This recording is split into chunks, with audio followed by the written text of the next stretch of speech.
All right, we're going to go ahead and get started as people continue to join. All right, well, welcome everybody. We are super excited to kick off today's conversation. Um, Thank you for joining us for our Lunch and Lead Community Action Call. And happy New Year. My name is Ebony Wheaton. I am the Director of Special Projects for the Diversity and Leadership Institute. I'm also a proud member of the Charting the Course to Equity Coalition.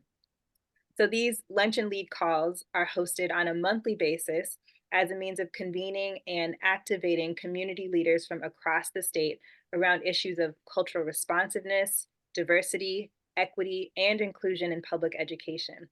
And each month, we feature new speakers, discussion topics, and action items. Now, before you hop off, you'll receive an exit survey to share your feedback about this topic. And upon completion of the survey, we have a special award.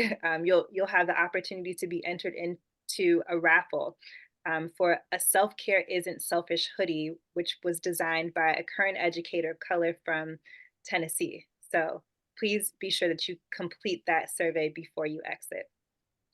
Now, let's talk about today's topic. We will be exploring effective practices for the sustainable impact, self-care, and wellness of TK-12 educators, and we'll focus on strategies and discuss supports for those who experience trauma transference. That's our two buzzwords for today. So join us as we answer the question, how can I, as an educator, gain strategies to manage stress, be my best self, and teach or lead well in the face of trauma transference? Now, as I mentioned, this event is sponsored by the Charting the Course to Equity Coalition, this or the CCEC as we call it. The CCEC was established in 2019 and is facilitated by DLI. Our coalition is a diverse and powerful network of 16 local and national organizations with a California presence who believe that school leaders' racial diversity and culturally responsive leadership skills are critical levers in creating successful schools. The function of our coalition is to support and advance the mission of DLI through the development of key initiatives carried out by 4 major objectives. Now, to get us started, I want to do a roll call of our partners. And if you are a partner here with us today, please feel free to type your name in the chat and let us know you're here.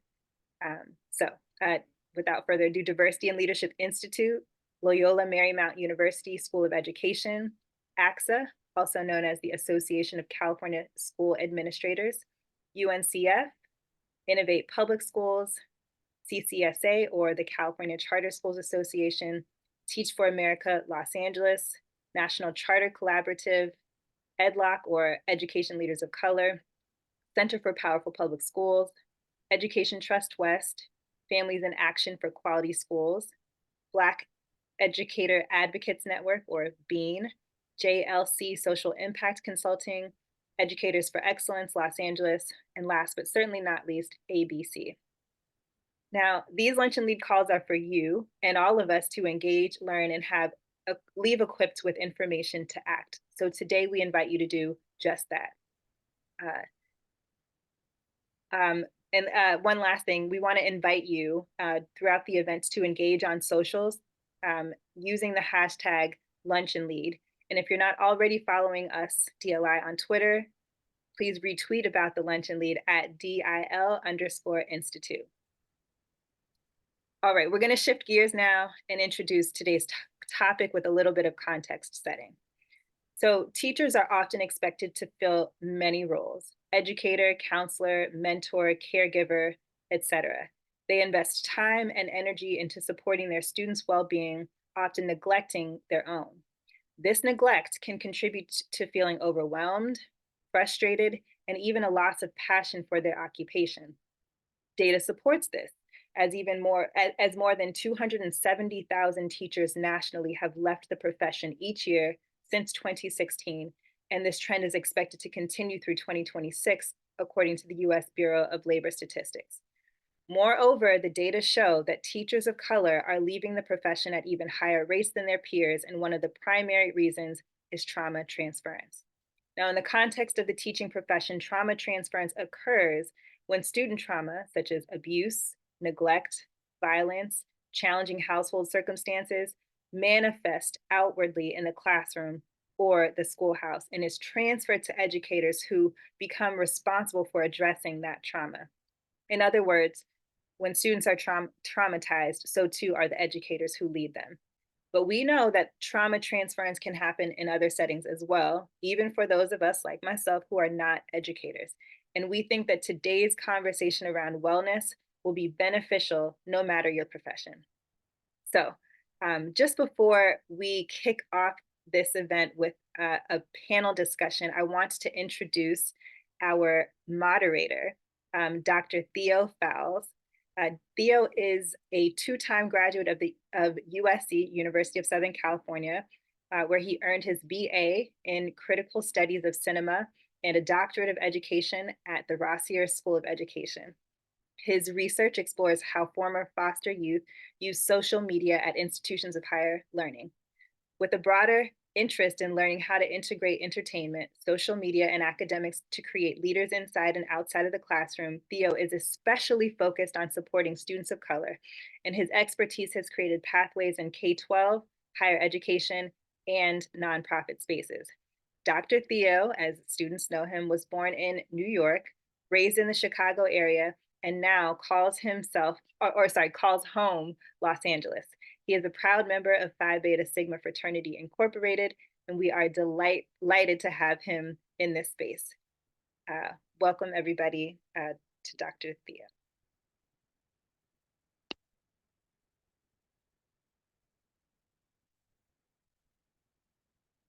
All right. I also have the pleasure of bringing up our panelists and experts for today's panel discussion, of which there are three. The first, lead facilitator at the Teaching Well, Brittany Rush, founder of Black Male Mental Health nonprofit Dewan Alford, and CEO and licensed clinical social worker at Therapy Terrace Counseling Center, Aileen Vanya. Each panelist will give us a 1-minute self-introduction.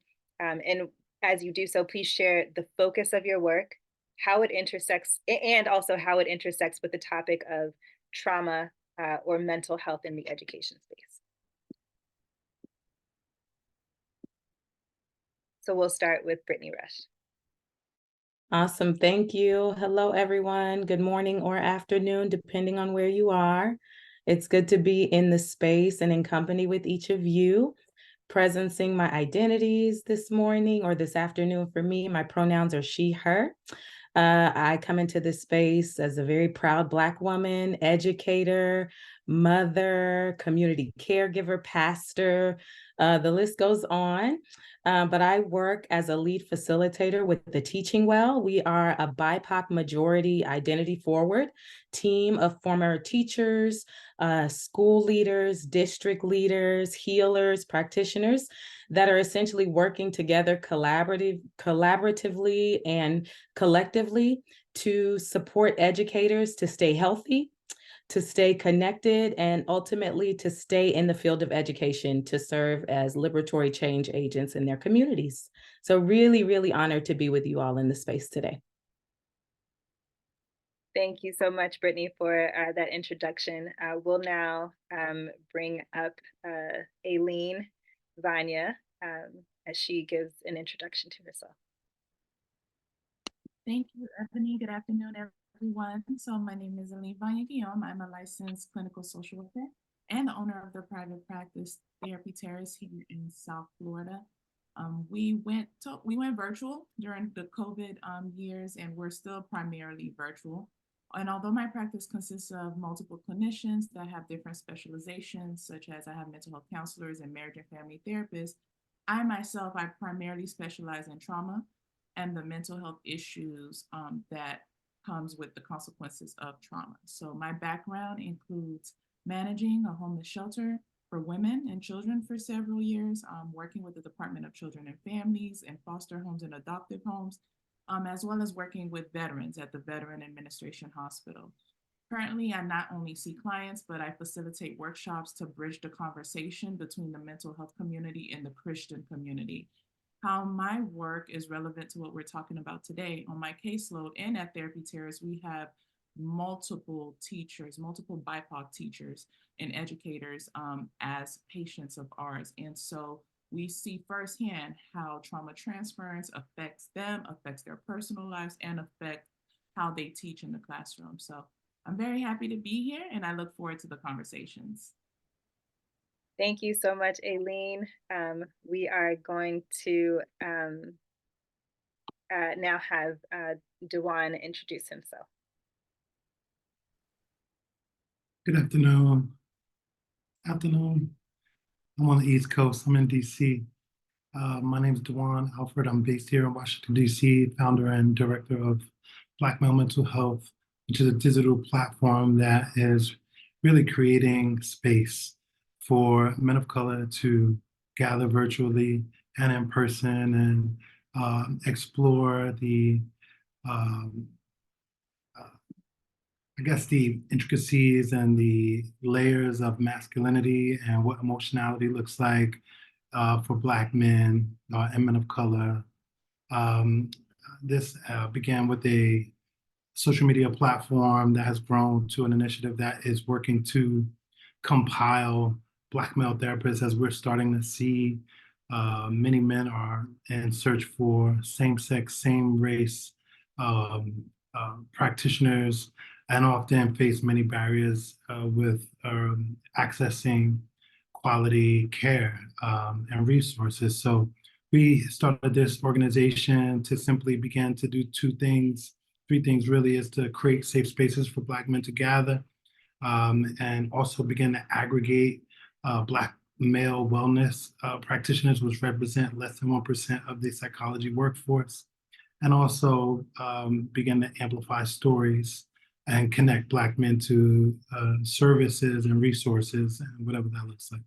I am not a clinician, or I don't have any letters behind my name. I'm just an organizer and a Black man who sought out services myself and found them to be extremely beneficial once I was had the opportunity to sit with a Black male therapist. To my surprise, many Black men are in this similar position. So I'm happy to be here and hear and learn from you all.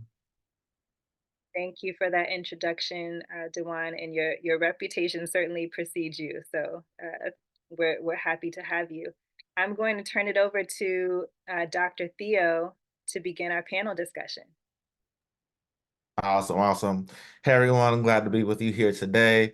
My job here today is simple, is to keep the party moving. The first thing I want to say is that, Dewan, you're not just an organizer. We need organizers to keep people moving and gathering. And so I never want us to diminish ourselves in the work that we do. But most importantly, this session is for you all, the audience. We want to make sure that you add your questions to the chat, that you're interactive and engaging. So be sure to engage with us in the chat. The space belongs to you. And so we're going to get the party queued up with a question for you all.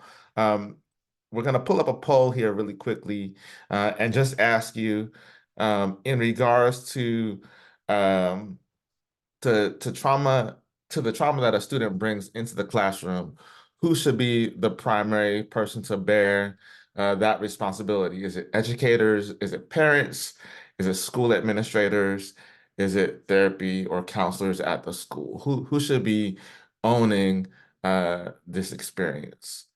We'll give you a moment to answer that. Go ahead and engage. We'll use some of this data along the way to inform some of our conversation. So give you a moment just there.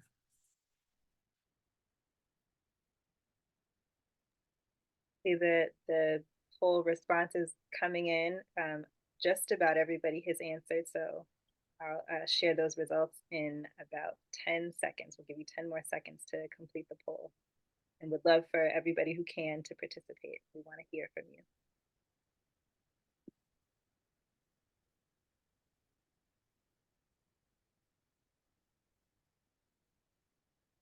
5 more seconds. All right, let's look at the results. Everybody see the results on my screen? Let's try this again. How about that? Okay, great. Parents, therapists and counselors at the school, 54%. What's interesting is I always am a both and type of person. Radio buttons are my nemesis, so we're gonna take that into consideration as we move forward. Because I know that as we get into the conversation of things, some of that will be drawn out. So we'll open up to the panel here. Just an overall question to the group. Um, when educators experience trauma transference, what are some signs or effects that might be noticeable in their professional lives? Let's start off with Aileen.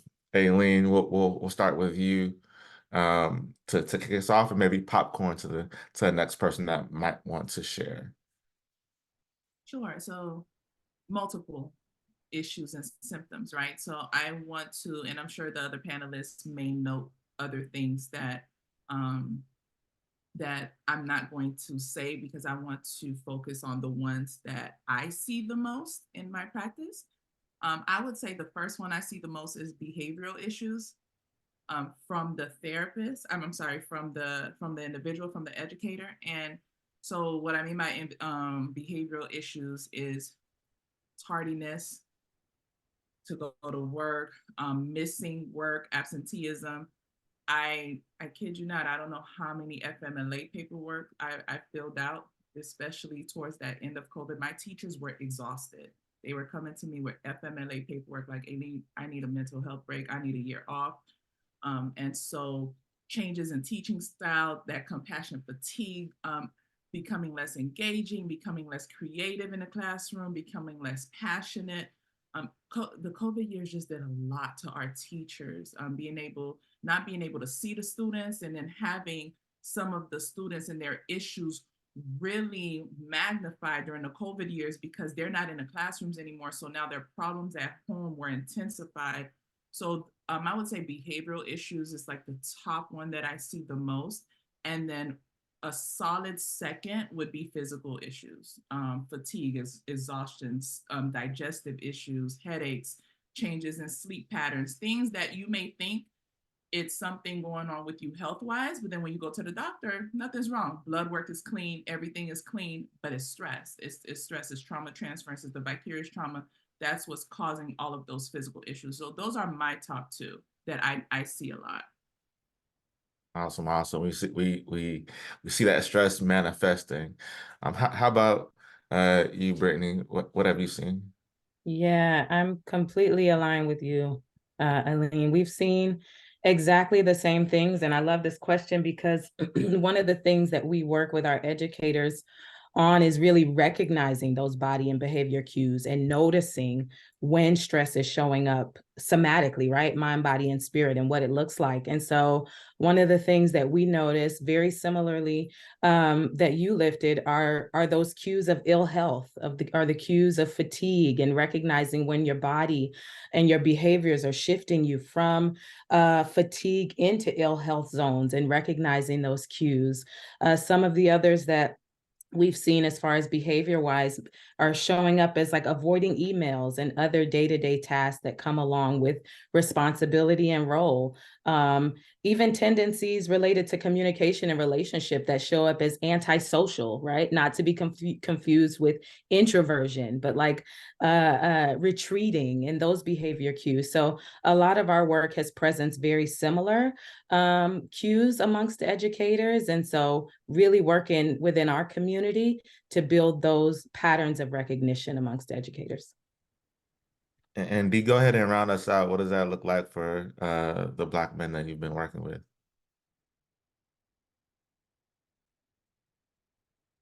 I'm sorry, Dr. Fowles, I didn't hear the question. Sure, I'll grab it for you real quick. So, when it comes to trauma transference, what signs have you noticed from folks in their professional lives, if any? Yeah, one thing that continues to come up is a lot of times it's unconscious transference because a lot of times Black men, I realize, don't always have the emotional vocabulary, right, to navigate certain feelings, and so they, see themselves as angry, a very limited kind of scope of emotions. But when they are able to kind of sit down with people, we see that it's a lot more complex um, um, feelings that they're navigating that they haven't had the words, right, or the language to really explore. So a lot of it in trauma transference is unconscious. But what we also see is that it's this physiological, to your point, Brittany, there's these physiological responses that we see happening in people's day-to-day lives, but not all the time are they equipped with the emotional vocabulary to navigate what they're doing. So it's just a constant exchange and sharing of these transferences. That's important to remember. If we can name it, we can deal with it, right? And so that's important to kind of gather up some of that vocabulary. I'm gonna pop back to Aileen as we get into some of our direct one-on-one questions here. Um, Given your experience, in trauma and crisis prevention, how do you feel educators of color specifically can integrate trauma-informed practices into their teaching methodologies to create a supportive learning environment for students that may have experienced trauma? Sure. So, primarily, I would say one of the ways to integrate trauma-informed practices into the classroom experience is to practice what we call cultural humility. So, educators, it's so important that you engage in constant self-reflection, knowing your own biases and limitations, seeking to understand some of the things that trigger you. That way you can understand the students' diverse and cultural, their lived experiences. If you're able to empathize with yourself, then you're able to empathize with other people. Now, as a therapist, I will say I have a bias where I think everyone needs to work out their own trauma, and a student can trigger you where you're not able to provide quality care because they remind you of an event or someone because of what they're going through.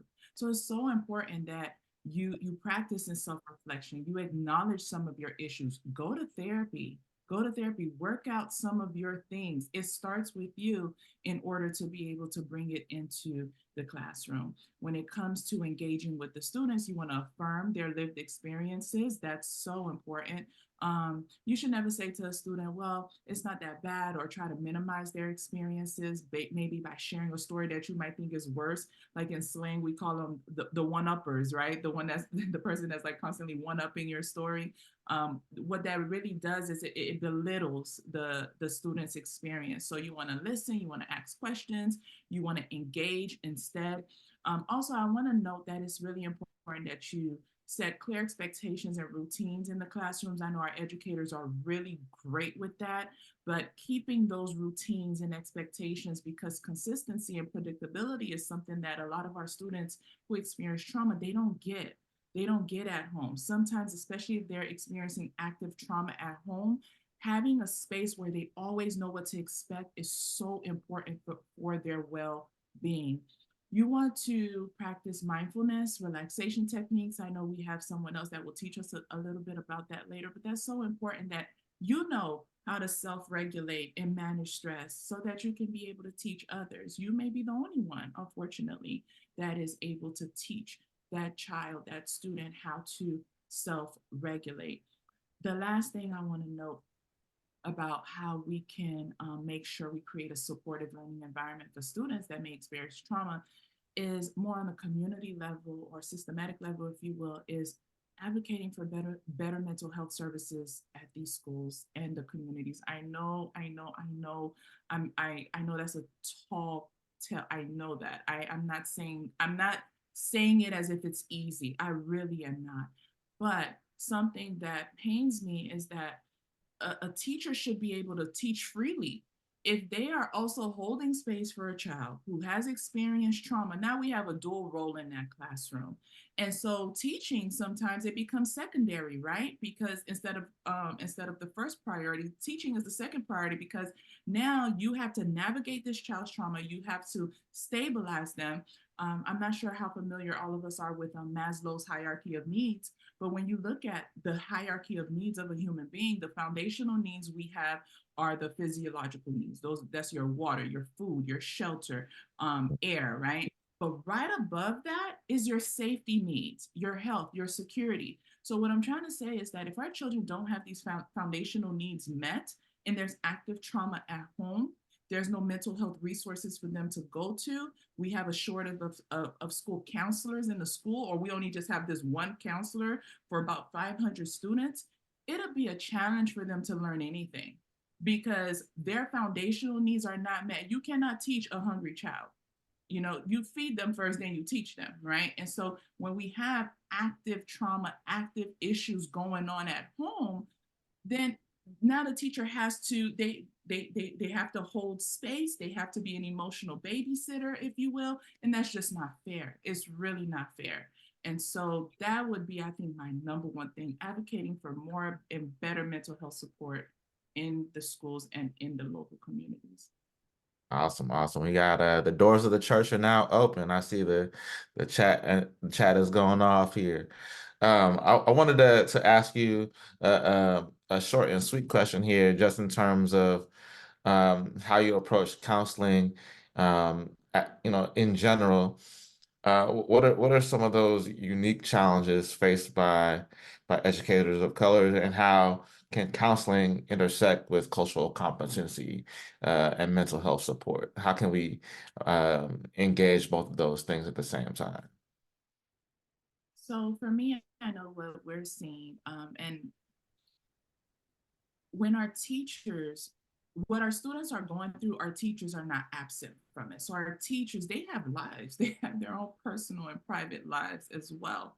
And so if they're experiencing whatever personal issues they may be experiencing, now you have the kids that are experiencing whatever trauma they're experiencing. Now you have a classroom of just high, intense mental, emotional, hypervigilance, anxiety, paranoia, sometimes even depression. And so the emotional radar in that classroom is just way too high. And so what we do, my approach starts with a thorough assessment, right? So we want to respect that we all have many identities, and intersectionality reminds us of that everyone's experience is unique, that advantages and disadvantages, they can overlap. And so we want to consider the whole picture when someone is in front of us. So when I have an educator of color in front of me, I need to ask relevant questions. I need to understand how all of those identities intersect. For example, if I have a Black male special education teacher in a urban school, so now I'm dealing with race and masculinity. So he might confront different stereotypes about Black men in the educational settings. There might be some active challenges there. We have his disability awareness because he's a special ed teacher. So his understanding of disability from a personal community perspective, that's important. That's going to inform his approach to how he teach. The urban educational context, how he navigates the specific challenges of resource limitations in the school. So all these identities, they intersect, and I need to understand how they intersect. I cannot come into the session and with preconceived ideas on how I think he might think. I need to ask relevant questions to be able to understand his world, so that now I can counsel effectively, and how his world is possibly triggering him. And so when we talk about trauma transference, especially with the kids, so now you have the kids that are experiencing whatever traumas they're experiencing, they're passing it on to the teachers. So now it's a multi-layered trauma. So you have the vicarious trauma. However, the teacher got triggered for whatever reason, they're holding on to whatever's going on with that kid. And because they're in a helping profession, because they're a natural nurturer, they're holding that issue for that kid. And then they're also dealing with their own stuff. And so there's so many layers in that therapy session that I have to dive into, but Yeah. the goal is to ask those relevant questions. Awesome, awesome. So making sure that we're informed here. We're going to do a little bit of a speed round so that we can get to our breakout sessions here. So, Brittany, I'm going to come to you, and then Dee, get ready.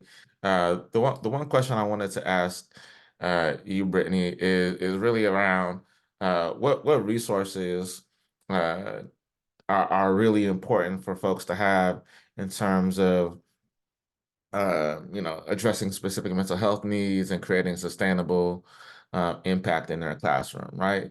What resources can we expect from the Teaching Well and things that you often share with folks? Yeah, appreciate that question, and we'll work to do this speed round. We really work with educators to build mindsets. That's where our work really lives and approach, essentially. One of the primary stances that we as the Teaching Well take is that we can no longer bypass educators to get to students, right? Like, we've got to address the issues that our educators are faced with, and begin to work through that in order to serve. As Aileen said, it's a service profession, right? Many of us come to education by way of calling. And so in order for us to do that, there really requires this focus and attention, both at the personal, the interpersonal, and the systemic level, to really address the barriers to wellness that are present. So at the Teaching Well, we focus really on those three layers. We focus at the personal level through direct coaching, wellness supports, building a somatic toolkit for folks to access tools on a day-to-day basis that support wellness. We focus on it through the interpersonal lens with group coaching, through supportive and facilitative PD at the school lens, where we're bringing administrators and teachers together to have corrective and healing conversations. And then we do it at the systems level, and we'll go into districts and schools and really say, hey, how do we create paradigm shifting structures to support education? So we're not just talking about wellness, practicing breathing exercises, but we're redesigning the system for change and to support wellness at all levels. And I like how you said that, we can't bypass teachers to get to students. You have to fill your own cup before you pour out into others, right? And I think sometimes we bypass that feeling. And so I think it's really important that we remember ourselves, even when we have a calling, that calling can't be loud if we don't train our voice, right? That we don't spend some time with ourselves. And so that's really important to remember as we go out into our breakout groups. But Dee, before we go into those groups, I have a question for you. As an organizer, as you said, I wanted to focus a little bit on building community, and actually, because you have a platform that you work with. Can you talk a little bit about about digital media, what strategies or platforms you recommend for educators to build supportive communities, share experiences? How have you found online and virtual spaces helpful in building those communities? Yeah, I think the use of social media is so important today. And I think ways to really kind of curate those styles or those relationship building or that community building, it really is rooted in trust. And trust is hard to gain with people digitally. So, one thing that I am always have been consistent on is starting small, right? And I think that in all of our communities and all of our schools, we need to be encouraging our educators, our administrators to create spaces for small groups, because in a lot of times that's where people thrive. That's where people really have the safe space to really share and grow and learn from each other. So, regardless of how big people's platforms are, when we do our virtual safe spaces, we don't open it up to more than 25 people at a time, because while we have a following of over 60,000, we understand that it's about closeness and bond building. Perfect, perfect. Right. I think that small community feel like is really important, right? We're a community culture, especially if you identify as BIPOC. Everything is a community or community based structure, and so those communities need to be able to speak to each other. So, would love to maybe in the chat even identify some of those that have really been putting in some great work. But I wanted to pass it back to the DLI team so that we can start to host our breakouts and get some of that one-on-one and small group conversation going. Thank you, Theo, and thank you to our panelists. I do have one last question for Dewan just before we head to our breakouts. And I do want to encourage everyone to actually stay for the breakouts. It will be about a 20-minute breakout session. And so I know we may go a little bit over time, but so much good stuff is going to be shared with you in the breakouts. So Dewan, one last question for you. Given your success in building the Black male mental health community through digital media, what strategies or digital platforms do you recommend for educators to build supportive communities, to share their experiences, and then to engage in meaningful dialogue around mental health and wellness? Very similar to this. I think, to my first point is, building community starts with trust. So in the same way that we're on the Zoom call doing this, I feel like using social media, using Instagram, using these platforms to really kind of narrow in to say, hey, we want to hold space for those who want to join us. This platform began in COVID during quarantine because, like myself, people felt isolated and we were seeking connection. And without really knowing what to do, we just said, well, let's just open up our devices and all join at a particular time, and just creating space, just creating the time, built this platform, really organically. Another thing is, I don't fall victim to the Joneses, so to speak, of wanting to have a whole bunch of followers, whereas you accept all these things. One unique thing about us is we literally scan all of our follow requests. We don't accept fake pages. We don't accept bots. We don't accept people who, our block list is extensive. So to keep my answer short is we curate our followership in such a way where it doesn't matter how, it is organic, to just kind of close the point off. It is organic followership and not really worried about how many followers we get. Amazing. And thank you for sharing that. I will testify that I have a nephew who I reached out to Dewan about because through these kind of organic channels, I've heard about the work that you're doing. And so I would encourage you all to check out Black Male Mental Health, for you to also follow the other presenters here, Aileen Banya and Brittany Rush at the Teaching Well. I'm so appreciative of all of you, and Dr. Theo, what an amazing moderator you've been. So thank you. We are, for the next about 16 to 18 minutes, going to ask that you join one of two breakout rooms. The first of the breakout rooms is with the Teaching Well. It will be a session around mindfulness, and you'll get some real-time tools to do that. And then secondly, the second breakout room is around trivia. We're going to test your knowledge of mental health. And so please do join one of the breakout rooms, and we'll bring you back in about 15 to 20 minutes. Okay, so some of the things that you all took away from today's event.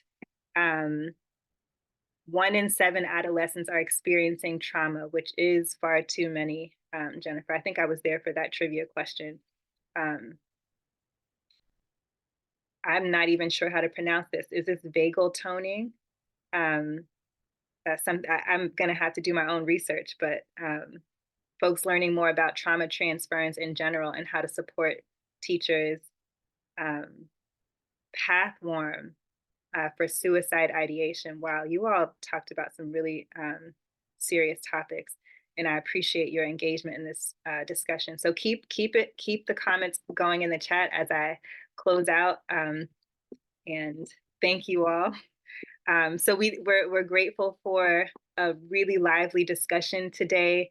I'm grateful for the audience, for your engagement. I hope you're leaving informed, energized, and equipped with the tools that you'll need to make our schools and our educators um, more culturally responsive. This conversation highlighted the importance of diversity in representation at every level of the TK-12 education leadership pipeline. And ultimately, if we want better outcomes for our students, we have to continue to support diverse educators. And today we talked about the ways that we can support them in their wellness. A special thank you to the Charting the Course to Equity Coalition and all of the participants of our Lunch and Lead Community Action Call, to Aileen Banya, to Brittany Rush, to Dee Alford, to Dr. Theo Fowles, to Dr. Alicia Montgomery, and to all of you. And we hope that you will join us next month in February for the same event around the same time, but you'll get an invitation via Eventbrite. So thank you all, and we'll see you next month.